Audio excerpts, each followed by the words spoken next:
I'm very excited for this. I can't wait to step in the cage and fight, and I'm ready, and I can't wait to show you who is the real warrior. I'm not really bothered about like proving them wrong, do you know what I mean? I just kind of get in the cage and prove to myself that they're all just talkers. She's gonna be able to see out of that eye. Another right hand there from Dakota Ditcheva. Make the mistake of getting on Dakota Ditcheva's bad side, and you will have to pay for it. For these girls, they got a little too cocky for their own good. They saw the modeling career, they saw the hype, and they thought they could bully the pretty girl. But thankfully, they all paid for their mistakes before too long. She is the PFL's crown jewel, a striker so violent she changes facial structures. Right hand drives it straight through. Beautiful from Dakota, beautiful. And the walking definition of instant karma. Today, we watch the bullies get broken. This is the Band-Aid Battalion MMA. We bring you the fights and stories the others are scared to tell. Now, let's see some bodies hit the floor. Our first story of instant karma takes us to a fighter who decided that the best way to win was to claim she was tougher than Dakota. Valentina Scatizzi. He is good opponent, but maybe she never fought with someone like me, so... They call her the Italian Tank, and she came into this fight with a massive chip on her shoulder. At first, Scatizzi played it cool, calling Dakota a good striker. But as fight week went on, the mask slipped. She couldn't help herself. She started sprinkling in the trash talk, trying to convince the world and maybe herself that Dakota was just a media creation.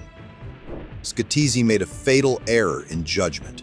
She looked at Dakota and said, "I can't wait to show you who is the real warrior." I can't wait to show you who is the real warrior, and... She promised to smash the hype. She promised to make it ugly. She essentially told the world that Dakota didn't have the heart for a real dogfight. When the cage door locked, Scatizzi tried to make good on her promise. She came out like a bull. She wanted to bully Dakota.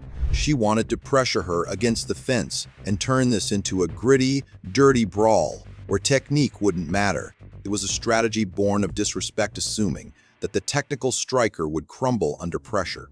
But Scatizzi forgot one thing. Dakota was raised in a Muay Thai gym. The clinch isn't a place of panic for her. It's her kill zone. Watch the difference in composure. Scatizzi is rushing, expending massive amounts of energy trying to force the takedown. There's that strength you talked about, Brendan. Trying to grind Dakota out. But Dakota? She's a sniper in a minefield. She doesn't panic. She starts utilizing the Thai plum. She controls the posture. And then the knees start flying. This is where the real warrior comment comes back to haunt her. Scatizzi thought she could walk through the fire, but she walked straight into a knee that shattered her orbital. By the end of the first round, the tank was running on empty. She was no longer moving forward. She was surviving. Dakota treated her like a heavy bag. Every time Scatizzi tried to close the distance to bully her, she was met with surgical strikes that snapped her head back. The karma arrived between rounds. The doctor stepped in. Scatizzi's eye was swollen completely shut. She literally could not see the fighter she claimed wasn't a warrior. The fight was waved off. The real warrior was saved by the referee, while Dakota stood in the center, barely breathing hard. The lesson was brutal and immediate. If you question Dakota's heart, she will take away your vision. So you can't bully her. We learned that. But the critics had another angle. The biggest form of disrespect Dakota faced wasn't about her heart. It was about her skill set, the grappler argument. Critics screamed it from the rooftops. Put her against a world-class grappler and she's done. She can't wrestle. She's just a striker. That brings us to our next victim, Gina Bishop. So, I think Dakota does good when she can, kind of bully and put pressure, but I'm not one to back down. I don't back down. I don't try and just point fight. I want to win, and I want to win decisively. So I'm always going to be looking for that finish. Honestly, I wasn't really bothered. I don't really care who I'm going to fight. A multi-time BJJ world champion, A woman whose entire game plan was disrespectful to Dakota's MMA evolution because it assumed Dakota had zero ground defense. Leading up to this fight, Jenna Bishop was cool, almost dismissive. When asked about Dakota, she shrugged it off. She downplayed Dakota's striking, saying she overcommits and makes mistakes. Bishop acted like this was just another day at the office, a simple puzzle to solve. She believed the hype was all media-driven. She even said, "Let her have the fame, I'll take the win." It was a subtle, arrogant dismissal of Dakota's danger. The narrative was set. Bishop would dive for the legs, take Dakota down, and submit her in round 1. It wasn't a question of if, but when. The bell rings, and Bishop wastes no time. She shoots for the takedown. And here's the big takedown for Jenna Bishop. This was the moment the doubters were waiting for, the gotcha moment. But watch this, Dakota doesn't just defend, she defends violently. She digs underhooks. She frames the face. She stuffs the takedown and forces the world champion grappler to stand. You can actually see the moment the plan falls apart. Bishop realizes she can't get the takedown, and panic sets in. She starts flopping to the ground, butt scooting, trying to bait Dakota into her guard. It was a bad look. It was desperation. Dakota stood over her, chopping at her legs, humiliating the specialist. The disrespect of assuming Dakota couldn't wrestle was being answered with perfect takedown defense. And then, the ultimate karma. Getting up is going to be unbelievable. Bishop, exhausted from failed takedowns, is forced to stand. She is trapped in Dakota's world now. Dakota smells blood. She unleashes a combination that looks like it's straight out of a video game. A knee to the body to drop the hands, and then boom, a massive strike that sends the BJJ world champion crumbling to the mat. The grappler test failed.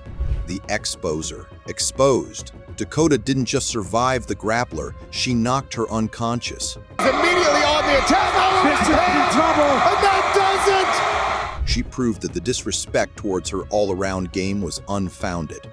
She showed the world that if you can't take her down, you are locked in a cage with a tiger, and there is no escape. We've seen the bully get broken. We've seen the specialist get slept.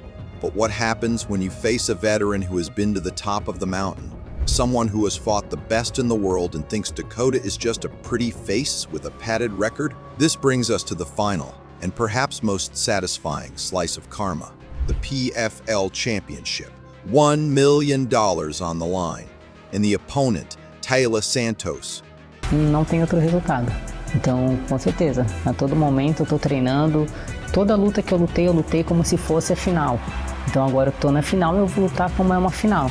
Daí meu braço vai ser erguido. Taylor Santos is a beast. She gave Valentina Shevchenko the hardest fight of her life. She is legitimate. But leading up to this $1 million fight, Santos decided to play a dangerous game. She leaned into the looks narrative. She showed up to face-offs wearing lipstick, a subtle jab mocking Dakota's modeling and pretty girl image. The message was clear. You are a model. I am a fighter. It was a psychological ploy, an attempt to paint Dakota as soft, as someone who cared more about makeup than fighting. Dakota saw it. She laughed it off. But deep down, you knew she was filing that receipt for later. The fight begins, and the difference in class is shocking. Santos, the veteran who was supposed to be the step up in competition, looks completely lost. She tries to stand and trade, but Dakota's range management is suffocating. Santos tries to clinch, but she finds herself overpowered. Kick to the face from Dakota Ditcheva. I think Santos is hurt. Elbow coming. The disrespect of the pretty face taunt is answered with brutal, ugly violence. Dakota isn't headhunting, she's body hunting. She is tearing Santos apart piece by piece. Watch the knees to the midsection. The whack. The whack. There's a couple. Santos is hurt. Santos not moving along. You can hear the air leaving Santos's lungs. The veteran who thought she would school the youngster is being made to look like an amateur. By the second round, the lipstick is gone, replaced by the look of pure exhaustion. Santos is desperate. She tries to wrestle, but Dakota spins her around effortlessly. It's humiliating. The model is bullying the veteran. Dakota is patient, picking her shots, landing elbows that slice through Santos's guard. The end is inevitable. Santos is broken physically and mentally. She has nothing left. Dakota overwhelms her, sealing the victory and the championship. Santos is in big trouble. She's in big trouble. Dakota Ditcheva to the body again. The girl they mocked for being pretty leaves the cage with a gold belt and $1 million check. Santos leaves with nothing but bruises and regret. 3 fights, 3 different types of disrespect, the intimidation of Skatizi, the arrogance of Bishop, the mockery of Santos, and the result was the same every single time, a finish. What do you guys think? Is Dakota Ditcheva the most dangerous striker in women's MMA right now? Who do you want to see test her next? Let us know in the comments below. Make sure you subscribe to the Band-Aid Battalion MMA. We'll see you in the next one.